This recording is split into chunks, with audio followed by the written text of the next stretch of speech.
Let me tell you a little story about two men selling draft bullshit from ESPN. I'm talking about the Guru Squad, Todd Mcshay and Mel Kiper. I'm going to go real quick to a couple comments from the past from Mel Kiper. Mel on Kalimba Edwards before the 2002 draft. Edwards flies out of the blocks, has improved his pass rush technique over the years. He'll be a 10-sack type guy and always hustles on plays directed to the opposite side of the field. That's what Mel had to say on Kalimba Edwards. Do you know who Kalimba Edwards is?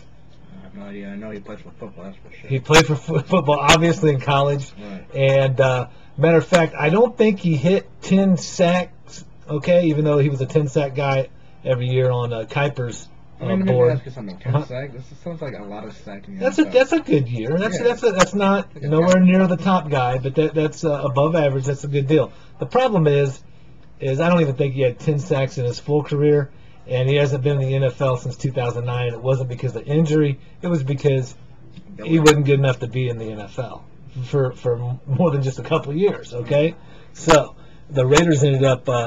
They signed him as a free agent because he didn't get retained by the team he was with, and then they let him go after they seen that he wasn't that good. Kiper on the NFL draft right here, he says 1998, talking about Ryan Leaf.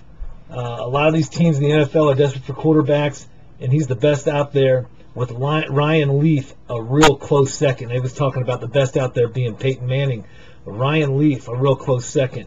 You know anything about Ryan Leaf? No idea who he is, to be honest. I don't know if he's in jail or not now, but I know he only played just a couple years in the NFL, and he was done. He was horrible. What team?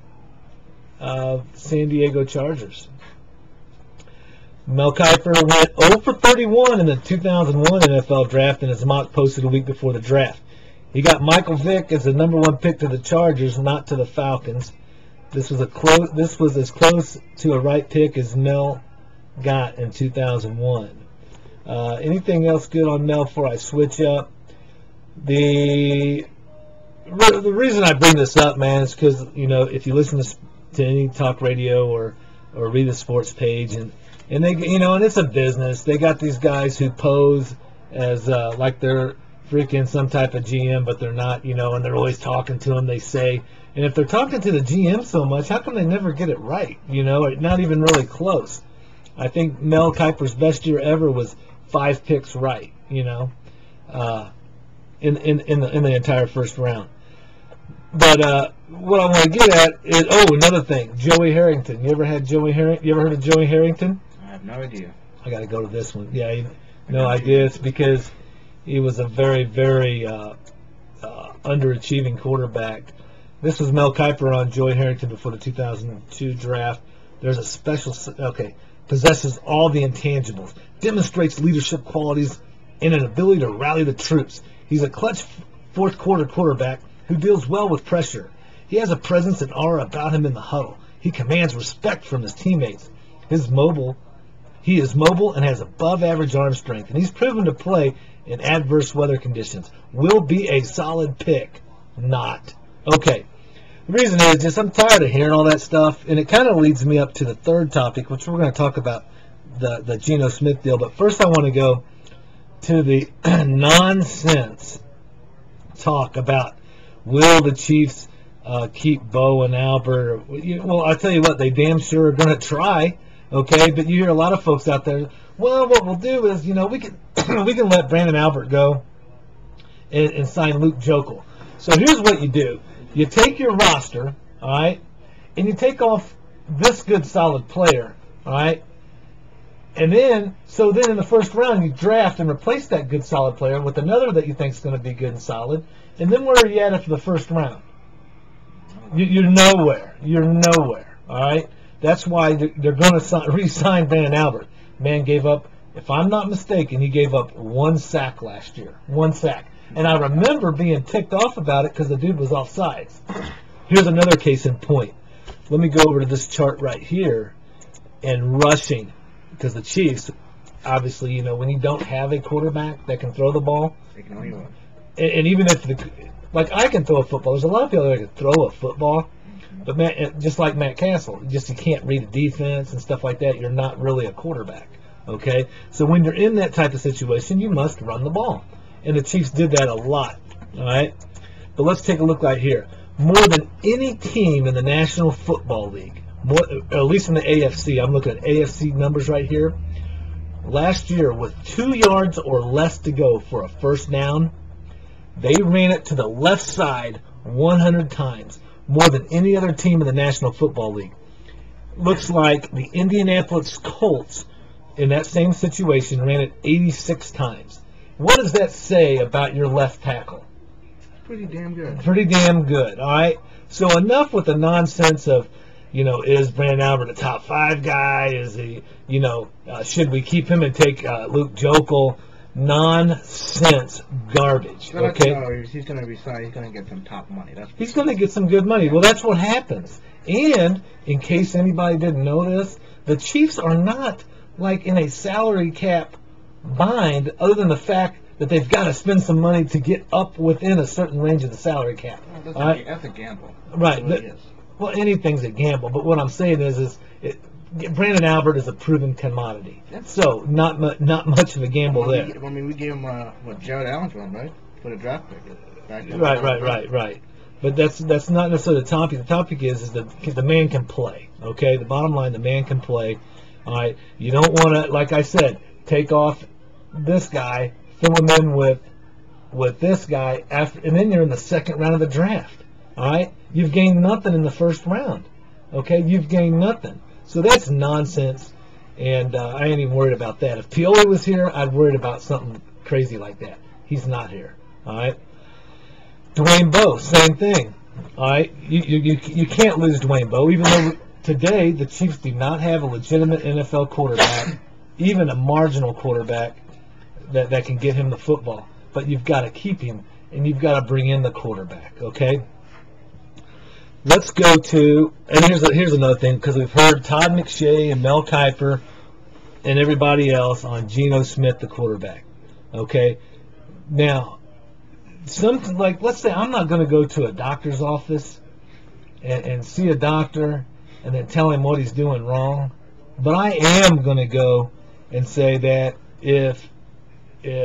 that Geno Smith's going in the first 5 picks, okay, in the draft. There's too many teams that need a good quarterback, and I've watched, just like I did 2 years ago when all I said was the Chiefs need to take Colin Kaepernick with their in the first round, and they didn't. With like the 18th pick, they took John Baldwin. All right, obviously I wasn't wrong. All right, and even if John Baldwin was a good receiver, Colin Kaepernick is the pick. All right, but what I did is I did this year.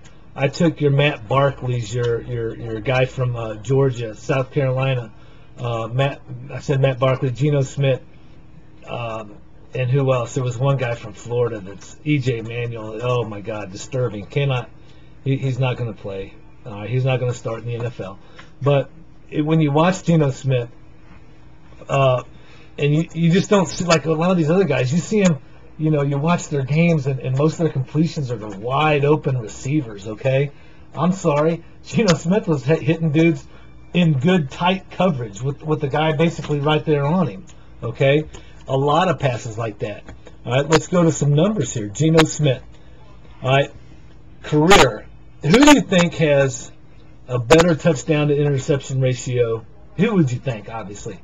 Andrew Luck in 3 years as a starter or Geno Smith? You would think Andrew Luck, right? Yeah, he already proved himself to go to the playoffs and everything. And I'm not saying that Geno Smith is any better than Andrew Luck, all right? But I'm not going to say he's any worse because Andrew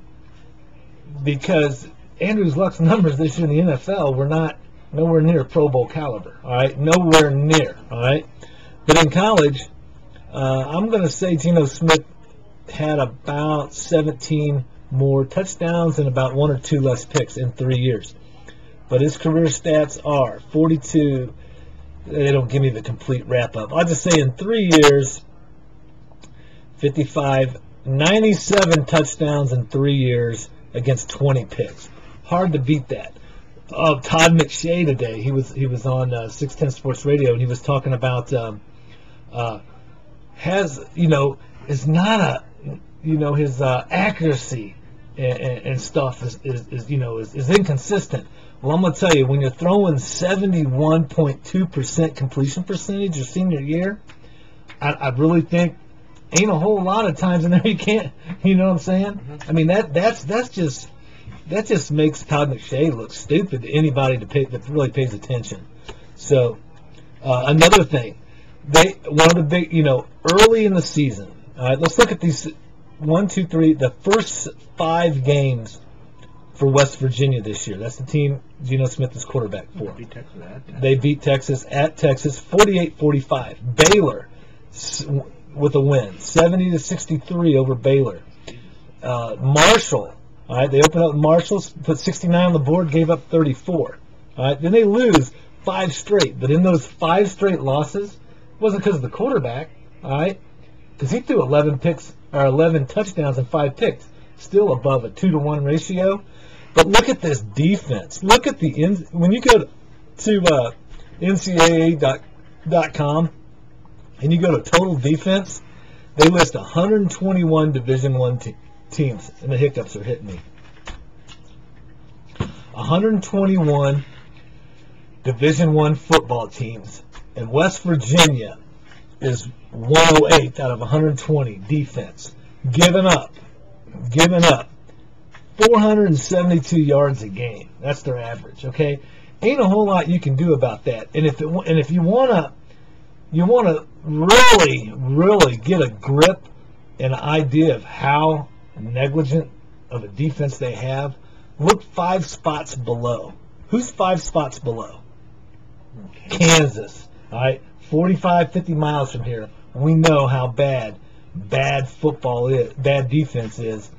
And just a few slots above Kansas, giving up. West Virginia Kansas only gave up 9 more yards per game than West Virginia. Sorry, Geno Smith. I mean, I guess he ain't Superman. He cannot play defense. Okay, that just goes to show you that it's a 11 men on the field at a time. But you just can't argue with the fact that the man has got good numbers at a minimum. And if you watch YouTube video of the guy, you're gonna have a hard time arguing. He's not a Bill Kenny from way back in the day. You don't remember him, a big, tall, can't scramble type quarterback. But he's also not an RG3 quarterback. He's mobile. He's very athletic. You're not just going to bum rush him and sack him unless he's just getting the ball and you got past the blocker on accident, a missed assignment. He jukes a lot of defenders. He don't get sacked a whole lot.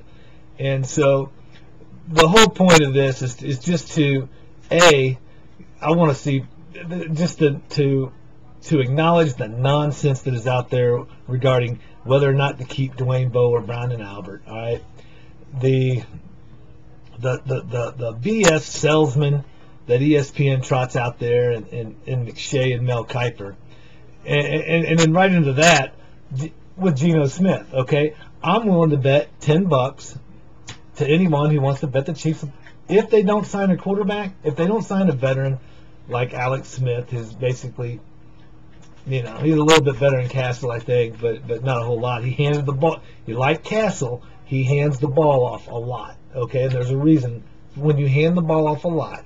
Like, take a look at a 3rd and 4th grade football team.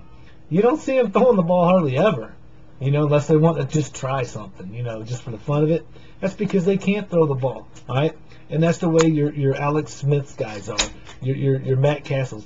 They're not passing innovators, all right?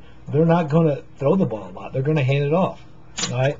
Geno Smith, he's thrown the ball a whole lot. Let's see how many attempts he had. 518 attempts last season, 526 the season before, and the sophomore year, 372. And that brings up a good point.